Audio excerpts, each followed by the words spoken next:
Así son las opiniones que nos importan.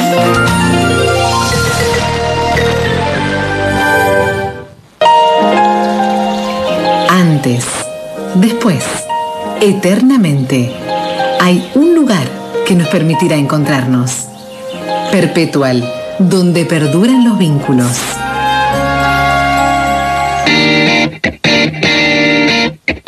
Bueno, vamos a saludar a dos de las opciones electorales que tenemos los riocuartenses el próximo domingo en Las PASO. Son de la región Martín Toselli, que es precandidato. Perdonen ustedes.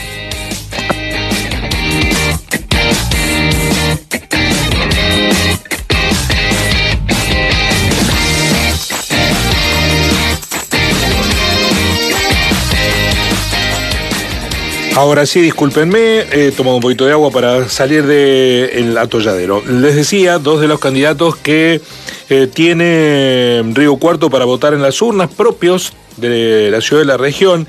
Martín Toselli, historiador, actual intendente de la localidad de Bulnes, es precandidato a diputado nacional por Unión por la Patria en el cuarto lugar. Buenos días, Martín, ¿cómo le va? ¿Qué tal, Guillermo? Buenos días para usted, para todo el equipo de la radio y la audiencia. Un gusto, gracias por el contacto. Bueno, gracias por aceptar el reportaje conjunto. Julián Chasco es productor agropecuario, precandidato, politólogo también, precandidato a diputado nacional por el espacio político de Patricia Bullrich en el quinto lugar. Uno es de Bulnes y el otro es de Molde. Corríjame si me equivoco. Julián, buen día, ¿cómo le va? Buen día, Guillermo, ¿cómo estás, Martín? Sí, somos ¿Qué tal, vecinos, Julián? Así es, somos vecinos, somos de localidades vecinos. Son vecinos, bueno, perfecto. Les agradezco a ambos. ¿Se escuchan bien mutuamente? Por lo menos de mi parte, sí, a Julián se escucha bien y a la radio también se escucha perfecto. ¿Me da su comprendido, Julián? Sí, perfecto, yo escucho bien. Buenísimo. Bueno, muchísimas gracias a ambos por aceptar este reportaje conjunto. Quiero empezar por lo que impone la agenda periodística, ¿no? La decisión de poner en pausa la campaña por el episodio de inseguridad ocurrido en la ciudad de Buenos Aires. ¿Con esto acuerdan, Julián, o creen que hay una sobreactuación? Yo rescataba, a mí me parece, lo digo con sinceridad en el pase con Vanessa Lerner, que hay una sobreactuación de la política y al fin la que más seriamente actuó desde mi punto de vista es Patricia Bullrich, que no suspendió la campaña, sí suspendió todo el cotillón de la campaña, pero salió a plantear igualmente, bueno, que es una situación muy preocupante. Julián, ¿qué lectura hace usted? Mira, nosotros ayer teníamos previsto el cierre de campaña, un acto interesante que habíamos hecho ahí en la Plaza de la Música, la vieja usina, y bueno, llegó Patricia a la tarde y la verdad que no la noté bien, la noté muy afectada, pero en lo personal, digo, más allá de lo político, en lo humano la noté muy afectada. Yo tengo bastante cercanía en estas cuestiones con ella y la verdad había un ambiente muy feo, muy triste, muy... qué sé yo, no sé, muy angustiante, te diría. La verdad se notaba una angustia en ella, que no quiso ni siquiera hablar con nosotros, nos pidió que la dejáramos estar sola, tranquila. No la noté ni con ánimo de subir al escenario a hablar, solamente habló 3 minutos, nos dijo que iba a ir solamente porque la gente ya había ido desde todo el interior y que no podía no pasar a decir lo que habíamos decidido, que se decidió ahí a la tarde en el viaje cuando venía de Buenos Aires a Córdoba, pero sí planteó, y creo que todos estamos convencidos de que esto no fue, como dicen algunos, un cisne negro, sino que fue una cuestión lamentablemente cotidiana en Argentina de que esto pasó y va a volver a pasar si no se hace algo, ¿no? ¿Entiende usted, Julián, que puede afectarlo más a Patricia Bullrich? El intendente en uso de licencia de Lanús es el candidato a gobernador de Patricia Bullrich en la provincia de Buenos Aires. ¿Puede que esto le afecte más a la expresión política que usted integra? Mira, yo la verdad que no creo que sea el momento de hacer una especulación política. Me parece que se verá el día 14. Me parece que no sé si puede afectar o no. Sinceramente no lo sé, porque ya no como candidato, sino como politólogo, uno puede hacer análisis múltiples y uno puede decir que puede afectar para bien por su discurso, que puede afectar para mal por la cercanía donde ocurrió el hecho. No lo sé, sinceramente no lo sé. Yo creo que solamente lo sabremos con la historia, con el tiempo, cuando pase. La verdad que no nos hemos puesto a ver profundamente eso. Sí te digo que lamentablemente es un hecho que podría haber pasado la semana pasada en Río Cuarto cuando asaltaron la escuela ahí en el barrio, en el Panda Norte, ¿no? Sí, tal cual. Me parece que es algo... A ver, la verdad que te soy franco, ayer cuando escuché la noticia creo que se nos cerró el pecho a varios, ¿no? Y se terminan los análisis. Yo tengo hijos de esa edad y que van solos a la escuela y se te termina el análisis cuando vos te ves una cosa de ese tipo. Sí. Martín, hay una sobreactuación en esta decisión de no seguir con la campaña. ¿No hubiera sido una oportunidad para justamente repensar lo que se está haciendo, diciendo, prometiendo en términos de seguridad y de lo que genera la inseguridad que tenemos? Bueno, por un lado repudiar absolutamente el hecho sucedido, el asesinato de esta criatura que la verdad con todo un futuro por delante. Creo que eso queda supeditado al análisis de cada uno, si ha habido sobreactuación o no en torno a suspender los actos de cierre de campaña, que en algunos casos eran definitivos, otros por provincias de cada espacio político.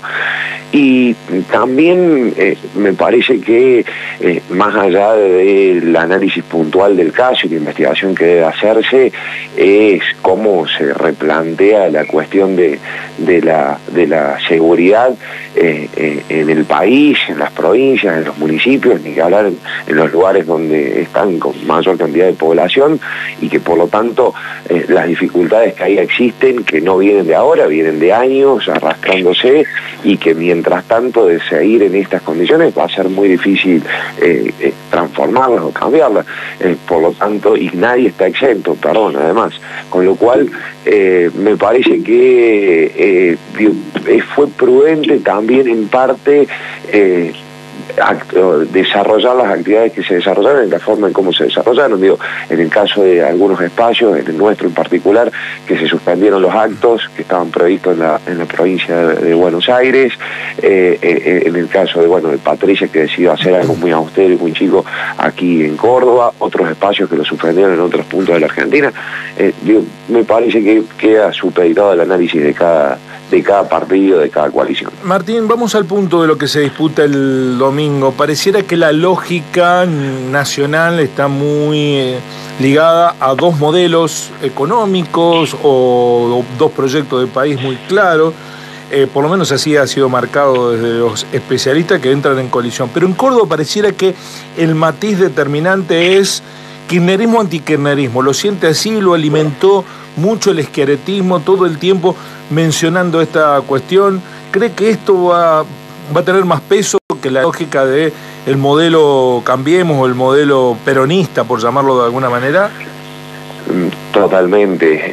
No sé si tanto antikirchnerismo, pero sí antiperonismo nacional, que por una cuestión de supervivencia propia, y lo hemos hablado con usted en algún momento, en parte, en alguna entrevista, en esta idea de lo que hoy se dice cordobesismo, lo que en su momento, lo que comenzó allá y hablo desde el peronismo cordobés, por lo menos desde el 98, 99, cuando gana José Manuel de la Sota por primera vez, en esta idea de generar un partido cordobés, y desde el peronismo, teniendo el peronismo como columna vertebral, y que en aras de sobrevivir en la disputa electoral y política con los partidos de la oposición provinciales y también a nivel nacional, encontró la beta de distanciarse, diferenciarse absolutamente del peronismo nacional, más de Néstor Kirchner en su momento, Cristina Fernández, hoy Alberto Fernández, y eso obviamente impacta directamente en la performance electoral que pueda llegar a tener el peronismo nacional en la provincia de Córdoba. Un peronismo provincial que, si bien le ha servido, y es para destacarlo, mantenerse más de 2 décadas, mucho más de 2 décadas en el poder, también eso que le permitió sobrevivir, sostenerse a nivel provincial, fue un poco lo que lo limitó también para crecer fuera de la provincia de Córdoba, que en esto coincido con muchos analistas que plantean esta idea. Y en ese sentido, por supuesto, el peronismo nacional, donde la oposición nacional también presente y con muy buen arraigo en Córdoba, más el justicialismo, el peronismo cordobés, también muy fuerte, y bueno, tiene muchas dificultades, pese a, y hablo con total conocimiento de causa, ser un gobierno que a Córdoba, en forma directa, a través del gobierno provincial, a través de los municipios, se la ha ayudado, se la ha contenido, se la ha impulsado en un montón de aspectos. Bueno, deberá hacerse una autocrítica también el peronismo nacional post elecciones para ver cómo empieza a cambiar eso. Entiendo que a partir del 10 de diciembre se abre una nueva etapa con el nuevo gobernador electo, que ya asume sus funciones y por lo tanto, bueno, reestructurar, rever y empezar a cambiar esta situación. Veremos qué sucede. Julián, ¿usted cree que, como se menciona, sobre todo en la provincia de Córdoba, que la solución del país llegará con la desaparición del kirchnerismo? No, yo creo que no debe desaparecer nadie. Deben estar todas las opciones para que la gente elija. Sí me parece que es necesario en este momento cambiar el rumbo del país, pero no creo que nadie pueda llegar ni siquiera a tener la mínima noción de plantear que puede desaparecer un espacio político. Las expresiones tienen que estar todas, que el pueblo elija lo que más le conviene. Yo particularmente creo que no es el rumbo, y por algo estoy militando donde estoy, pero esa es mi opinión y la opinión de nuestro espacio. Lo otro, y coincido con Martín, en que en Córdoba se ha hecho un peronismo conservador, si se quiere, para rotar a quedarse con el electorado tradicionalmente, el electorado conservador de Córdoba, y el peronismo me parece que de Córdoba entendió eso, fue por ese lado, y por oposición al peronismo nacional, por llamarlo de alguna forma, al kirchnerismo, han logrado mantener el poder tanto tiempo. Pero me parece que también coincido con Martín, que les ha ido muy bien adentro y no les ha ido muy bien afuera, porque creo que el voto que va a juntar Schiaretti va a ser únicamente en Córdoba y muy marginal en el resto del país. Me parece que va a ser solamente mantener el poder adentro, y te diría ni siquiera a nivel provincial, porque creo que ya ahora es algo distinto a Schiaretti, y me parece que no va a convertirse nunca esta opción en un proyecto nacional. Y el kirchnerismo me parece que va a seguir existiendo, probablemente y seguramente tal vez, ya no con el formato que tiene hoy, sino con otro formato que será, creo yo, más interpretado por algunos dirigentes del espacio más parecido a Grabois que por el espacio de Massa. Le pregunto puntualmente por las propuestas de Patricia Bullrich, que en todo caso lo que nos ofrece es sacrificio, sangre, sudor y lágrima, poco de solución a los problemas, sino de costo por lo que vendrá. ¿Se puede entusiasmar el electorado, Julián, desde ese lugar? No, mira, yo creo que primero no sangre, sí probablemente sudor y ojalá no lágrimas. Yo creo que lo que proponemos es algo realista, es decirle a la gente, decirle la verdad, que de una situación de la pobreza en la que tenemos, de la inflación que tenemos, del desbarajuste de justicia que tenemos y de seguridad que tenemos, no vamos a salir risueñamente ni con globitos de colores como otra vez, como la vez anterior, digamos así. Vamos a salir trabajando seriamente, entre todos, con una convicción importante en cuál es el cambio, haciendo los acuerdos cuando haya que hacerlos, que será después de las elecciones y no antes, como se intentó del otro espacio interno de nuestra coalición, y con realismo. Yo creo que las políticas que nosotros planteamos son políticas muy realistas, de un país pensado en la producción, un país pensado en el trabajo, un país pensado para que a los argentinos nos vaya bien, que lamentablemente creo que no está yendo por ese camino, que no nos está yendo bien, a las pruebas me remito, y bueno, es eso, no se trata de una épica, de una guerra, se trata de una épica de poner el país en otra posición, nada más. Martín, ¿usted cree en esto que plantea Patricia Bullrich, siendo que Bullrich fue protagonista de dos fracasos, como el del 2001 y también el del 2015? No, por el contrario, en absoluto, para nada.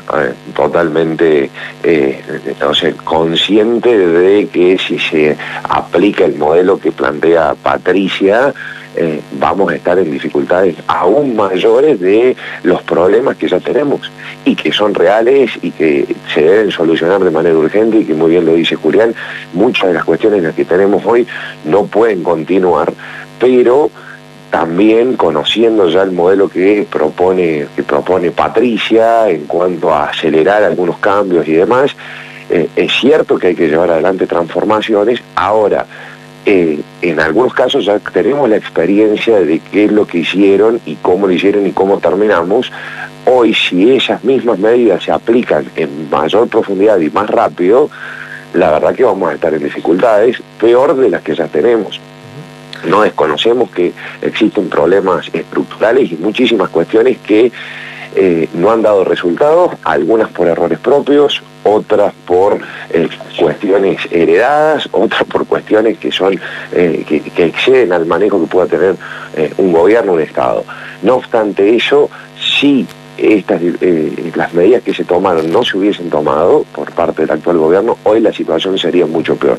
Que hay muchísimo por hacer, por cambiar, por mejorar, por transformar desde ya, que la situación está difícil, que cuesta llegar a fin de mes, que el dinero no alcanza, que la economía y hay sectores que están complicados en su funcionamiento. Ahora, en el escenario económico macro, con una deuda con el Fondo Monetario Internacional que condiciona drásticamente, y lo sabemos por experiencia ya, el funcionamiento de la economía, una sequía sin precedentes, una guerra entre Ucrania y Rusia que en un mundo hiperconectado en términos de globalización dispara el aumento de las energías, con una situación estructural compleja, una pandemia que hubo que sortearla con un sistema de salud bastante diezmado. Y bueno, hoy la verdad que la situación, si pese a no haber tomado esas medidas que se hubiesen tomado, hubiese sido mucho peor.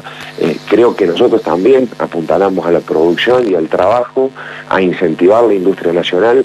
Tenemos tres áreas de la economía que van a ser claves y que se esperan, y así los economistas, inclusive los más pesimistas, inclusive pronostican buenas perspectivas para el año que viene, que tienen que ver con los minerales críticos como el litio, con la explotación que eso tiene y el avance en el agregado de valor a partir de investigaciones entre empresas privadas y el CONICET, la inauguración del gasoducto Néstor Kirchner, que va a permitir tener gas en mayor cantidad y a un costo más accesible, no solo para el consumo doméstico domiciliario, sino también para la producción nacional y la exportación a países vecinos en principio, y también con un campo que, si Dios y la Virgen quiere, que el clima acompañe, va a tener buenos rendimientos nuevamente.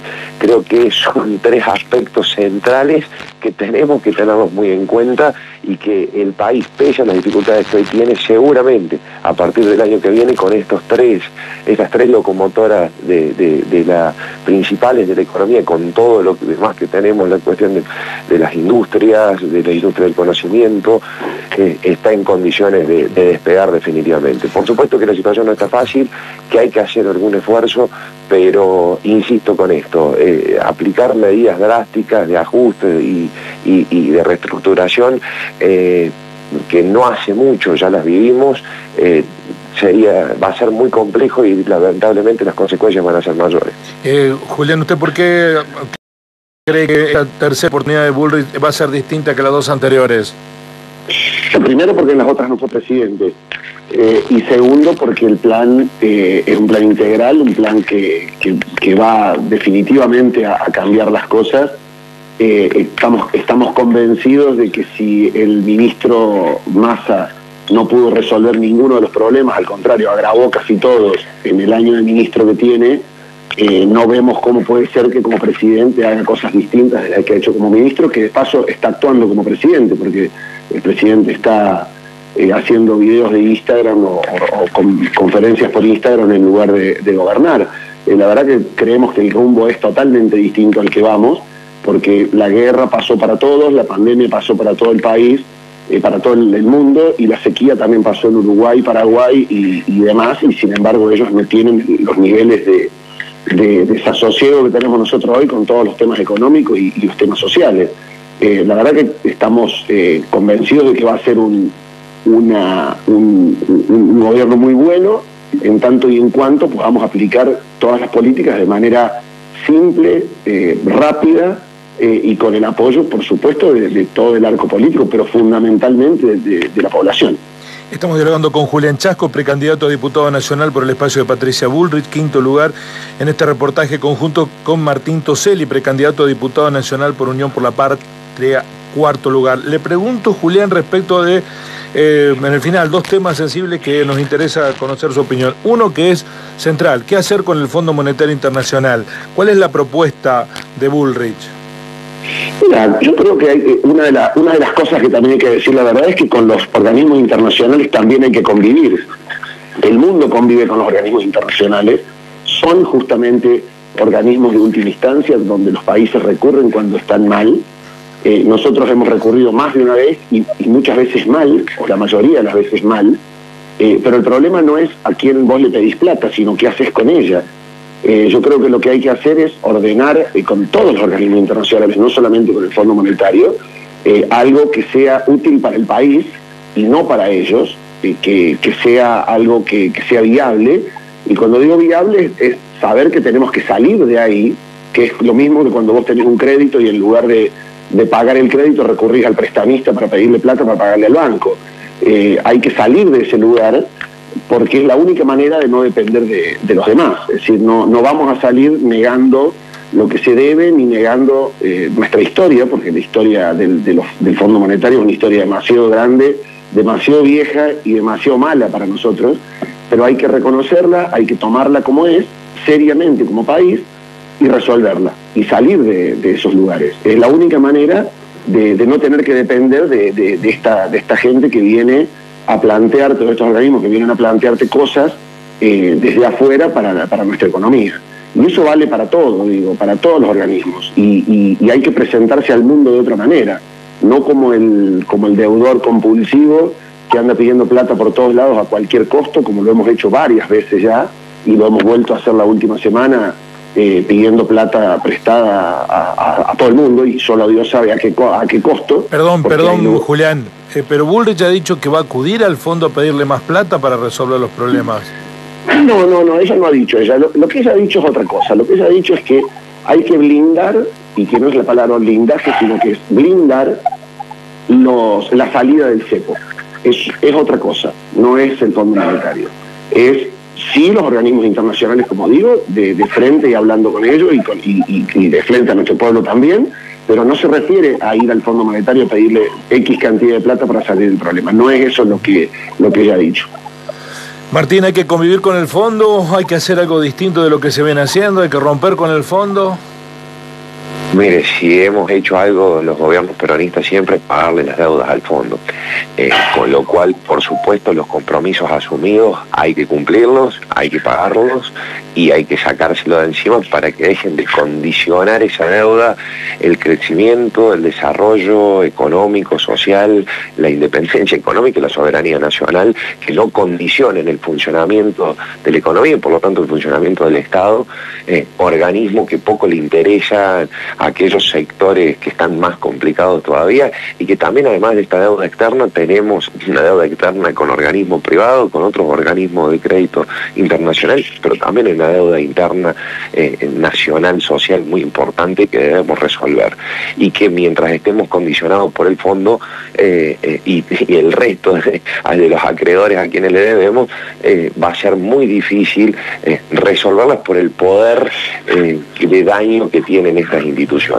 Creo también que en ese marco de tener que pagarles hay que hacer acuerdos, y en esto coincido con Julián, que sean lo más favorable a la Argentina. A ver, cuando se hizo este primer acuerdo allá por 2021-22, la guerra entre Ucrania y Rusia no existía, no habíamos atravesado por una de las peores sequías, sino la peor de la historia, y por lo tanto se preveía que los ingresos que tuviese la Argentina fuesen otros y que los compromisos que se subían se iban a poder cumplir. cambiado el escenario a nivel internacional y también a nivel nacional. Por supuesto, hoy hay dificultades enormes de pagar una deuda que se contrajo, que no se invirtió en escuelas, en hospitales, en caminos, en viviendas, en crédito para las pymes, para la industria nacional, para el sector agropecuario, sino que se jugó en la timba financiera, que hoy todo el pueblo argentino y por varias generaciones está condenado a pagar una deuda que no le generó ningún tipo de beneficio, y que por lo tanto, si no se reestructuran las condiciones, va a ser muy difícil no solo poder cumplir el compromiso de pagarlo, sino generar un desarrollo genuino y tener la independencia para tomar las decisiones que se tomen.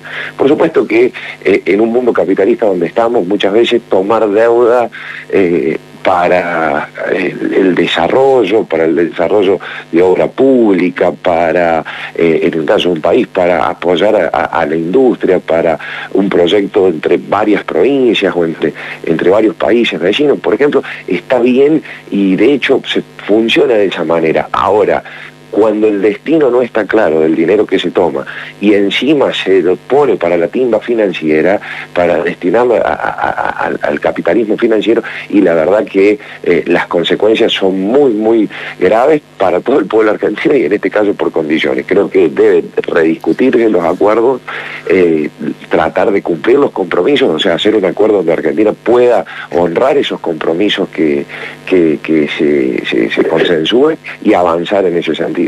En lo último que les pregunto, agradeciéndoles a ambos la predisposición, las ganas de participar de un reportaje conjunto, algo que lamentablemente se ha tornado difícil de concretar y se los agradezco y valoro muchísimo, Julián.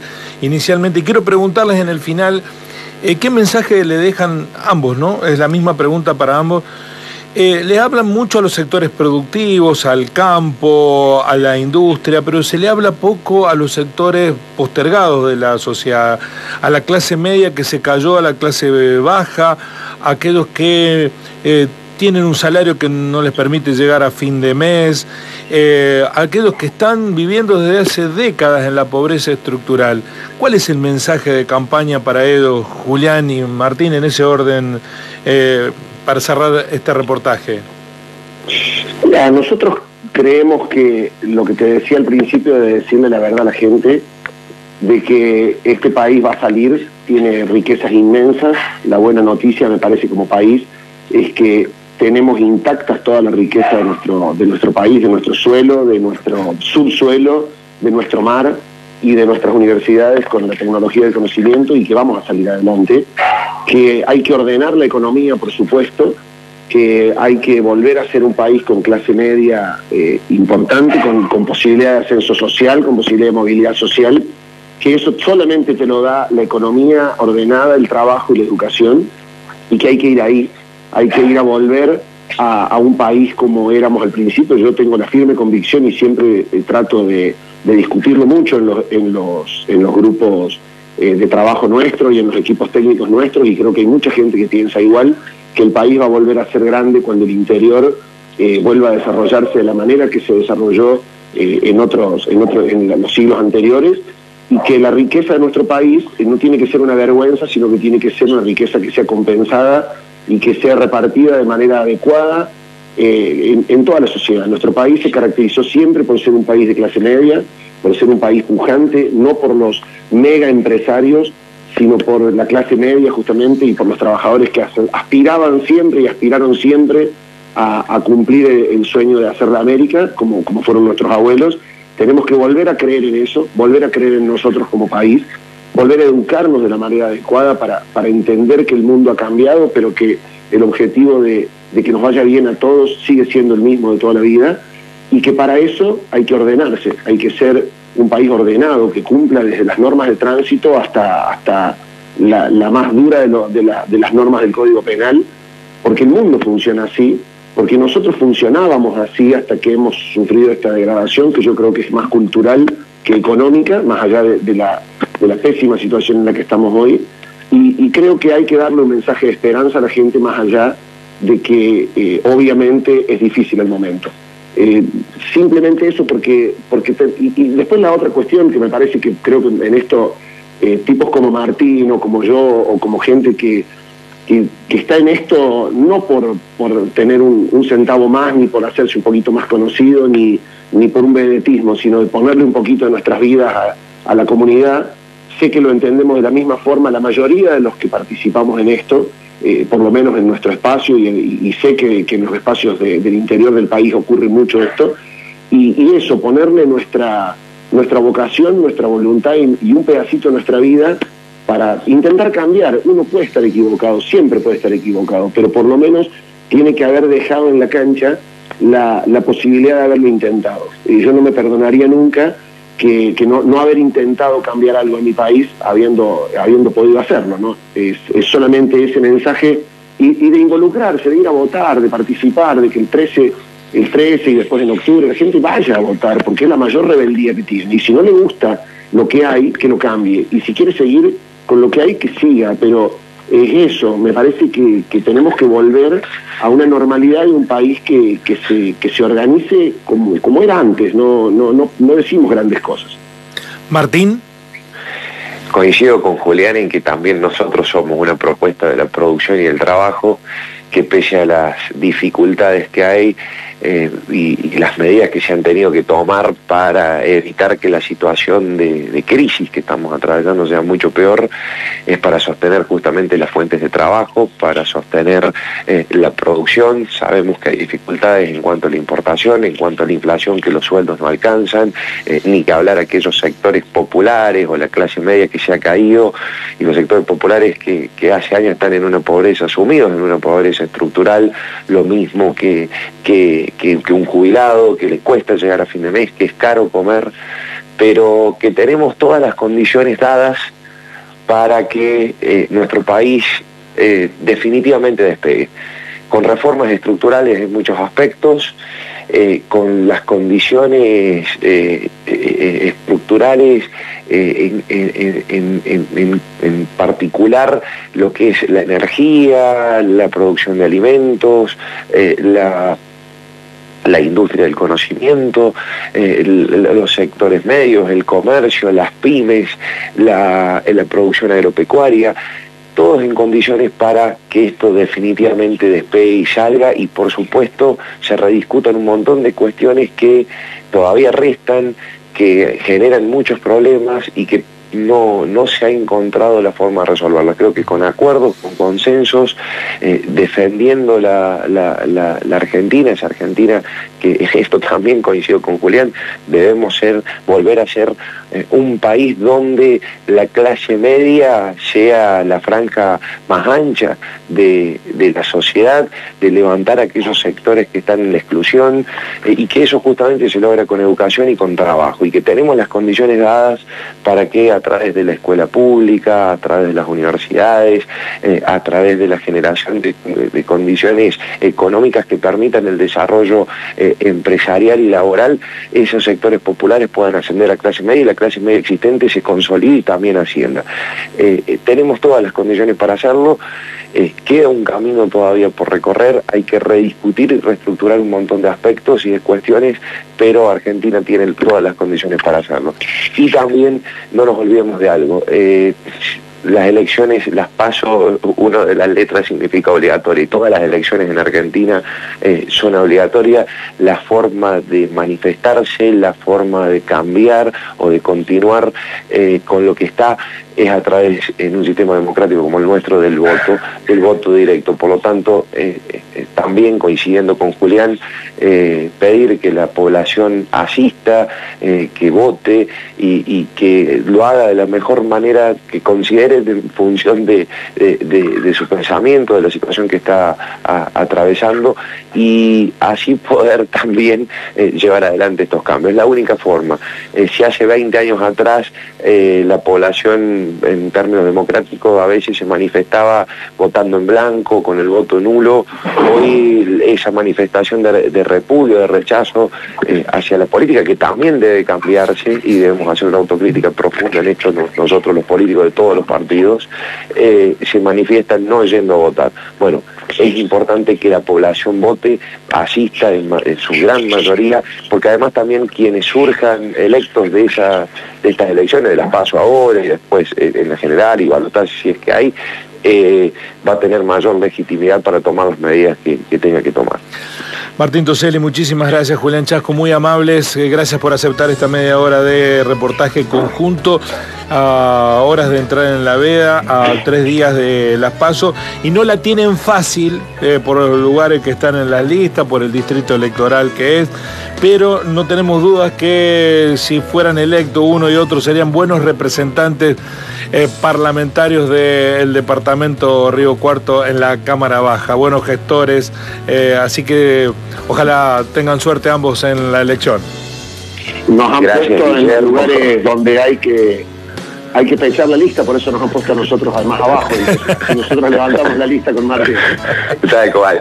En eso estábamos empujando mucho. Gracias, Guillermo, gracias, Julián, un gusto como siempre. Gracias por el espacio, este espacio de diálogo, de respeto, de expresión de ideas, y a disposición como siempre. Bueno, desearle lo mejor a Julián también para el próximo domingo. Julián. Lo mismo de parte mía, y ojalá tanto Martín como yo podamos estar, porque sería un placer poder representar al interior y a nuestra provincia, desde nuestros pueblos, porque la queremos luchar desde acá. Creemos que tiene que ser así. Así que muchas gracias a ustedes, y Guillermo, a disposición tuya siempre. Muchísimas gracias. Julián Chasco, precandidato a diputado nacional por el espacio político de Patricia Bullrich, quinto en la lista. Martín Toselli, precandidato a diputado nacional por Unión por la Patria, cuarto en la lista de diputados de la provincia de Córdoba, donde se eligen 8, ¿no? Y donde veremos cómo queda, no se van a elegir este domingo. Veremos cómo queda la grilla para el turno electoral que vale, que es el de octubre, pero empieza a definirse la grilla de largada, por llamarlo de alguna manera, de las elecciones que vienen. Así son las cosas, conciencia y verdad. Desde el Río Cuarto te vamos a contar. Todos los días tomamos miles de decisiones.